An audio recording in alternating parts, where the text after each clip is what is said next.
Salut les amis, salut tout le monde. Bienvenue sur Life AQ avec Lisa, votre présentatrice. J'espère que vous allez très bien. C'est un plaisir encore ce matin de vous retrouver sur la toile. Pour tous ceux qui visionnent cette vidéo pour la première fois, je vous souhaite la très bienvenue. Abonnez-vous surtout et faites partie de Life AQ avec Lisa, votre présentatrice. Vous pouvez mettre autant de commentaires que vous voulez. Alors ce matin, vraiment ce matin, je me suis réveillée, je suis de bonne humeur, malgré que je suis un peu en mode rebelle. Mais ça va très bien et c'est juste pour faire une petite causette avec vous à propos de ce sujet. Et donc, mes amis, ce matin, cette vidéo que je vais faire 2 vidéos successives. J'ai été, la plupart du temps, je ne vais pas dire la plupart du temps, mais cette vidéo a été tellement demandée. Il y a des gens qui veulent forcément que je parle de la Côte d'Ivoire, je peux dire, mais qui m'accule un peu de parler forcément de la Côte d'Ivoire. Et je trouve que c'est noble, peut-être qu'ils ont une soif de connaître la Côte d'Ivoire, connaître exactement, ils veulent que je donne mon point de vue, ils veulent que je parle de la Côte d'Ivoire. La plupart du temps, ben, je suis pas trop attaquée par exemple, par mes frères subsahariens sur ma chaîne. Souvent, c'est ceux qui sont contre l'Algérie qui m'attaquent sur ma chaîne, etc., qui me qualifient un peu de je ne sais quoi. Bon, peu importe. Le chien aboie et la caravane passe. Et donc, je sens le besoin qu'il y a certains de mes abonnés, certains de mes commentateurs qui veulent bien que je parle de la Côte d'Ivoire. Et comme j'ai dit, et je continue de dire, souvent, les livres qu'on nous a écrits sur nos pays, l'histoire qu'on nous a écrite sur nos pays, souvent, ne reflète pas la réalité de nos pays et aussi de le vécu, les traditions, etc. Et en addition, aussi les médias qui ont fomenté l'histoire de nos pays, les historiens, les soi-disant historiens qui ne savent pas vraiment ce qui s'est passé dans nos pays africains. Et je ne cesserai de souligner que seuls les Africains peuvent raconter leur histoire parce que cela, on n'a pas besoin de mettre ça dans un livre, ça y est dans notre DNA, c'est-à-dire dans notre DNA. Et donc, par tradition orale, par tradition écrite, et aussi par plusieurs témoignages et rassemblements de faits et de récits et d'événements, de situations, on peut tracer notre histoire, on peut tracer l'histoire de l'Afrique. Pour ce qui est des livres et tout ça, il faut souvent lire les livres avec plusieurs versions, en plusieurs langues, dans plusieurs, c'est-à-dire dans plusieurs perspectives, pour comprendre exactement, pour retracer plus ou moins l'histoire de l'Afrique, nos histoires respectives. Alors dans cette vidéo, je vais parler de 2 points, l'avant, le fondateur Félix Houphouët-Boigny et l'après Félix Houphouët-Boigny.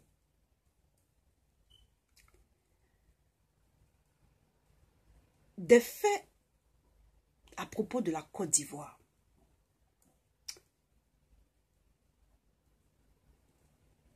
la Côte d'Ivoire c'est un pays qu'on appelle même la perle des lagunes. La Côte d'Ivoire, l'hymne national, dans l'hymne national de la Côte d'Ivoire, il y a cette expression qu'on dit pays de l'hospitalité.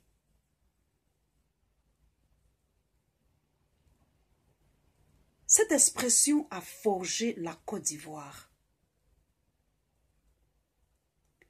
Pour certaines personnes qui pensent que la Côte d'Ivoire n'a pas résisté contre la colonisation ou qui n'a pas combattu, dans cette vidéo, je peux vous dire que vous avez une part de vérité, mais l'autre part de vérité, vous ne l'avez pas.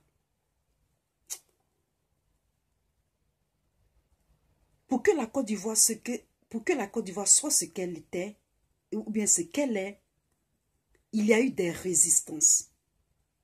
Je vais vous parler par exemple de la résistance des Abé à Agboville. Il y a eu la résistance de Samori Touré. Il y a eu la marche des femmes sur Bassam, qui est une résistance à la colonisation. Il y a eu des résistants comme Biaka Bouda. Il y a eu des résistances de toutes parts, du nord au sud, du sud à l'est. Et la Côte d'Ivoire a eu son indépendance. Comme on le dit, sur référendum. Mais il faut savoir qu'il y a eu des luttes farouches. Les résistances, les chefs de file de résistants ont été emprisonnés, ont été envoyés en exil, en résistance, c'est-à-dire en résistance. Et il y a une partie même de la Côte d'Ivoire où, ça c'est dans la tradition ivoirienne, qui a été racontée, qui se raconte et tout ça, c'est que il y a même un endroit, c'est une région qui est hostile dans le temps passé aux étrangers. Et les étrangers ne pouvaient pas venir sur cette terre-là, c'est-à-dire cette partie-là. Je ne dirai pas le nom, mais c'est pour vous dire que ici, la Côte d'Ivoire aussi a résisté vents et marées pour obtenir cette indépendance que nous vivons maintenant ou qu'elle a vécu et qui elle vit maintenant. Ne pensez pas que la Côte d'Ivoire n'a pas lutté. Elle a vraiment lutté aussi. Peut-être qu'on ne le dit pas, mais dans l'histoire de la Côte d'Ivoire, dans la tradition, ce qu'on a mis dans les livres, elle a résisté farouchement autant que tous les pays d'Afrique. Et donc, à son indépendance, Houphouët-Boigny, son excellence, le père fondateur, c'était un médecin, un homme très sage, un homme très cultivé et un homme très prospère. C'était une figure emblématique, c'était un homme plein de charisme. Il était vraiment respecté. On lui donnait vraiment révérence partout dans le monde, jusqu'aux États-Unis d'Amérique, sous Kennedy. C'était un pays qui était très prospère et sa prospérité reposait sur l'agriculture.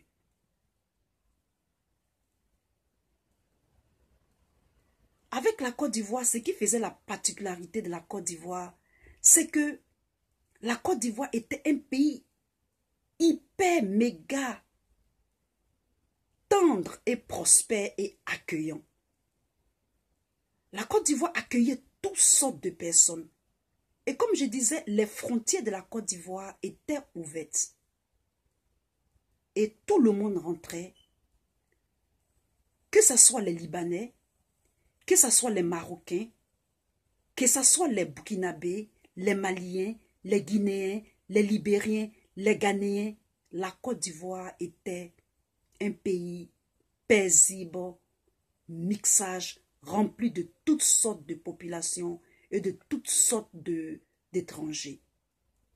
Et ceux-ci vivaient dans l'harmonie parfaite et tout était bien et ils s'entendaient très, très, très, très bien. On me dira que la Côte d'Ivoire est un pays pauvre. La Côte d'Ivoire est un pays, je vous dis que la Côte d'Ivoire que vous voyez, s'il y a toutes sortes de remue-ménage, maintenant là, c'est que le fondateur Félix Houphouët-Boigny avait tout prévu. Si ce pays était tant pauvre, est-ce que vous avez déjà vu la basilique Notre-Dame de la Paix qui se trouve à Yamoussoukro en Côte d'Ivoire? Comment un tel édifice peut aller être construit dans un coin reculé de la forêt de la Côte d'Ivoire? La Côte d'Ivoire, dans la sous-région, c'est elle qui tient l'économie de la sous-région du Sub-Sahel. C'est-à-dire, si on compare avec les pays de la BCEAO. Son économie est tellement prospère, elle fait tellement le poids qu'il y a une expression de ceux qui vivent dans cette région que lorsque la Côte d'Ivoire tousse, les autres pays limitrophes sont enrhumés. Au temps d'Houphouët, les gens étaient prospères, les étrangers étaient tellement prospères que les pays limitrophes, surtout les Maliens, les Burkinabés, au sud de la Côte d'Ivoire, c'est là qu'il y avait des plantations d'EVA, d'ananas, de café cacao, etc., etc. Et je vous dis que il y a certains étrangers qui avaient des immeubles, qui avaient des voitures qu'on appelle par exemple les galopeurs, les jeeps, les 4x4. Dans les années, je crois dans les années 80, dans les années 80, 85, 90, ils étaient prospères, les capitaux partaient dehors comme ça voulait et il n'y avait pas vraiment de soucis. Et donc, la Côte d'Ivoire était vraiment un pays qui était vraiment prospère, qui acceptait tout le monde, qui aimait tout le monde, qui faisait son possible. Donc, si de nos jours, on nous dit que la Côte d'Ivoire n'a pas résisté, la Côte d'Ivoire n'a pas fait d'efforts, la Côte d'Ivoire est encore sous tutelle, c'est pas vrai. Elle a vraiment lutté, elle était un pays prospère qui n'avait rien à envier à aucun pays africain et même à aucun pays dans le monde. Donc, si vous avez aimé cette petite vidéo de rappel sur la Côte d'Ivoire, avant Houphouët et après Houphouët, retrouvez-moi dans la deuxième vidéo sur la Côte d'Ivoire pour une autre vidéo. Pour un autre sujet plutôt. Peace. Bye.